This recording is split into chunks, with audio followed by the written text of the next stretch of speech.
Assalamualaikum warahmatullahi wabarakatuh. Halo, kembali lagi dengan kami dari kelompok 4 mata kuliah Sistem Informasi Manajemen. Saya Yuliani dengan NIM 340220045 bersama dengan teman saya. Saya Andre Bergerakda dengan NIM 34022000404. Saya Jaibah Bangla dengan NIM 340220012. Pada video sebelumnya, kami telah membahas materi tentang komponen-komponen sistem informasi manajemen berbasis komputer.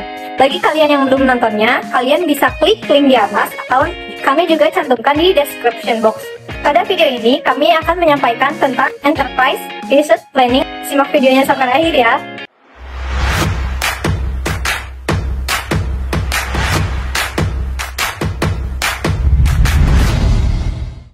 Teknologi informasi saat ini untuk dapat mengelola informasi agar memberikan informasi yang berkualitas kepada pengambilan keputusan secara otomatis, maka suatu organisasi harus menggunakan teknologi informasi dengan cara paling baik. Kemampuan mengintegrasikan unit-unit organisasi dan memecahkan konflik yang terjadi antara unit organisasi merupakan salah satu kunci sukses suatu organisasi. Teknologi informasi memiliki banyak andil dalam mengintegrasikan organisasi melalui penerapan Enterprise Resource Planning dengan unsur utamanya adalah manusia itu sendiri. Lalu, bagaimana gambaran umum Enterprise? Enterprise adalah sekelompok orang yang memiliki tujuan secara umum yang sama. Jika dilihat dari gambar, semua bagian Enterprise mengetahui apa yang dikerjakan bagian lain melalui database. Mereka memiliki sumber daya untuk mencapai tujuan dan berperan sebagai satu entitas. Dalam konsep enterprise, organisasi secara keseluruhan dianggap sebagai satu sistem dan semua bagian dianggap sebagai subsistem. Semua informasi yang berkaitan dalam organisasi disimpan secara terpusat atau sentralisasi, artinya tersedia bagi semua bagian. Berlanjut ke pembahasan utama, apa itu Enterprise Resource Planning atau yang disebut ERP? Secara umum, kemunculan konsep ERP menyatakan dengan alasan perlunya suatu sistem terintegrasi yang mengkoordinasikan semua fungsi bisnis perusahaan. Kemudian, penyedia software menyediakan software paket atau application software untuk kebutuhan pengintegrasian dan diberi nama software Enterprise Resource Planning. Software Enterprise Resource Planning dirancang untuk memodelkan dan mengotomatiskan proses dasar suatu organisasi untuk mengintegrasikan informasi di seluruh organisasi perusahaan dan menghapus hubungan antara sistem komputer yang mahal dan tidak efektif. Pada gambar yang kami cantumkan menggambarkan software ERP, merupakan rangkaian proses yang terjadi dalam aktivitas bisnis dari suatu organisasi atau perusahaan. Sehingga, apa keuntungan menggunakan sistem software Enterprise Resource Planning? Yang pertama, terdapat keuntungan tidak langsung. Yang kedua, keuntungan tidak langsung. Keuntungan tidak langsung diantaranya meningkatkan efisiensi, meningkatkan integritas informasi untuk pengambilan keputusan yang lebih baik, serta meningkatkan kecepatan respon terhadap konsumen, termasuk memberikan image yang baik terhadap perusahaan dan meningkatkan kepuasan konsumen. Keuntungan secara langsung, yang pertama, mengintegrasikan bisnis perusahaan.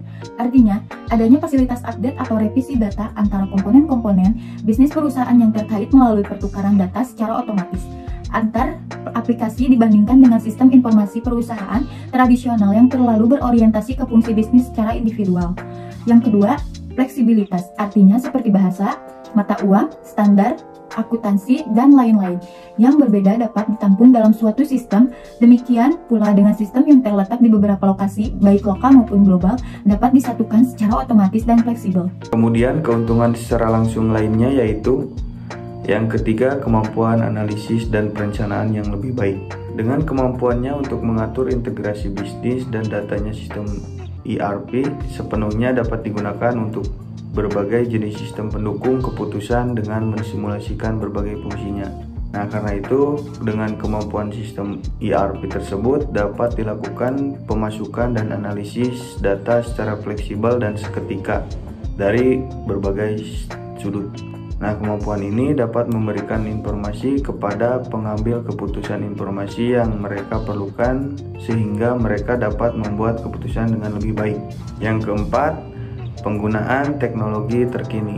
Saat penyedia software ERP cepat dalam beradaptasi dengan perkembangan dan pemanfaatan teknologi terkini seperti sistem terbuka, open system, teknologi silent atau server, internet, dan electronic commerce dan lainnya.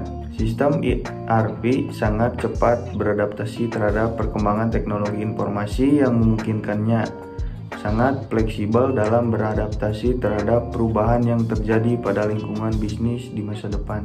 Hal itulah yang membuat sistem ERP selalu sesuai dengan perkembangan teknologi selama pembuatan, pemeliharaan, dan perluasan sistem.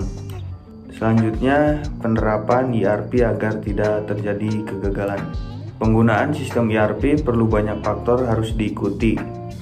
Harus ada orang yang mengerti bisnis, penyedia software ERP harus baik, dan paket software ERP-nya harus sesuai dengan kebutuhan perusahaan. Konsultan ERP harus kompeten. Penerapannya harus terencana dengan baik dan dijalankan dengan sempurna. Pelatihan terhadap pengguna harus dilakukan sehingga karyawan mengerti tentang sistem yang digunakan dan pengaruh usaha mereka terhadap sukses tidaknya program yang keseluruhan. Pengenalan sistem atau software ERP secara dramatis akan mengubah uraian tugas dan peran kebanyakan karyawan. Artinya karyawan yang sebelumnya bekerja memasukkan data dalam semalam bisa menjadi pengambilan keputusan. Sebagai contohnya, bila di masa lalu petugas penginput pesanan atau order bertugas memasukkan data order yang diterimanya, dengan diterapkannya sistem ERP yang baik, petugas tersebut akan bertugas sebagai inisiator atau trigger.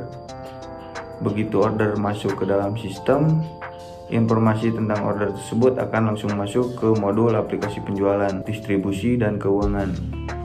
Modul distribusi akan mengecek apabila barang yang dipesan tersedia di gudang, bila barang yang dipesan akan dikirim, dan informasi akan dikirim ke modul keuangan. Jika barang tidak ada di gudang, maka modul produksi yang akan mendapatkan informasi sehingga produksi dimulai.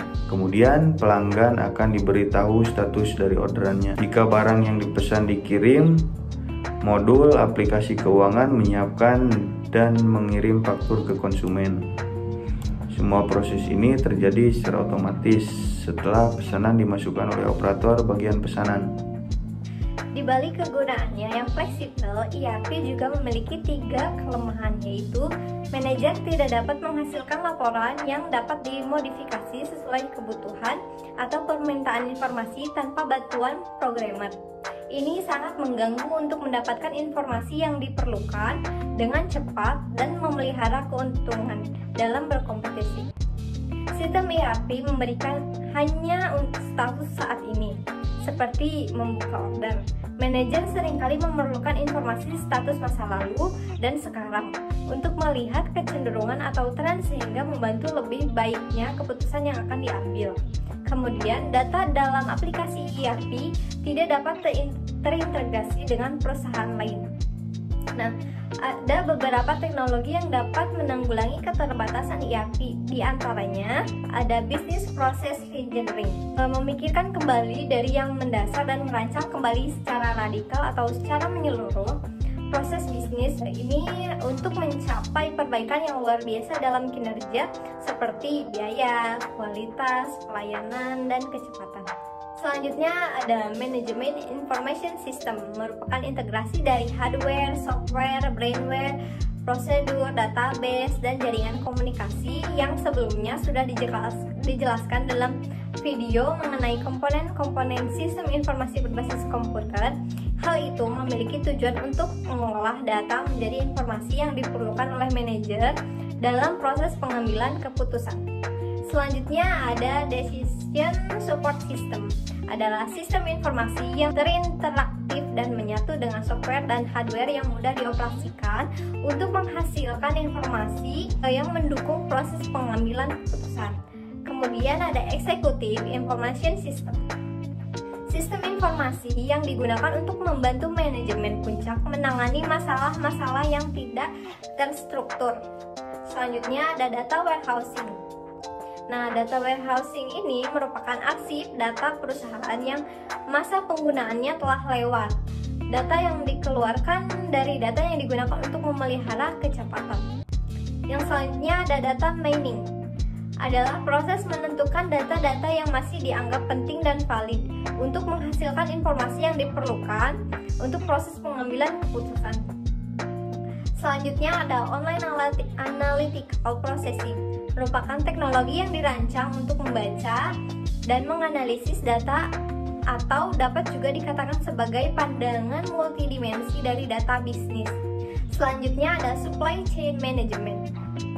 Ini adalah jaringan fasilitas dan distribusi yang melakukan fungsi dari pengadaan bahan baku, merubah bahan baku tersebut menjadi barang setengah jadi dan barang jadi, serta mendistribusikan barang jadi tersebut ke konsumen. Selanjutnya, software untuk ERP. Ada beberapa merek software yang digunakan oleh perusahaan untuk menerapkan sistem ERP. Salah satu software tersebut adalah SAP ERP. SAP ERP keluar dengan dua versi, yaitu versi mainframe SAP R2 dan versi klien atau server SAP R3. Server yang paling banyak digunakan saat ini adalah SAP R3. Untuk sistem klien server terbuka, software ini dibuat oleh SAP AG. Modul-modul yang ada dalam SAP R3 adalah ada financial accounting, treasury, controlling, enterprise controlling, investment management, production planning, managerial management, plan maintenance service management, quality management, project system, sales and distribution, human resource management. Nah, paket SAP merupakan paket yang paling digunakan untuk ERP ini. Terima kasih sudah menonton video ini. Jangan lupa komen. Sekian dari kami. Assalamualaikum warahmatullahi wabarakatuh.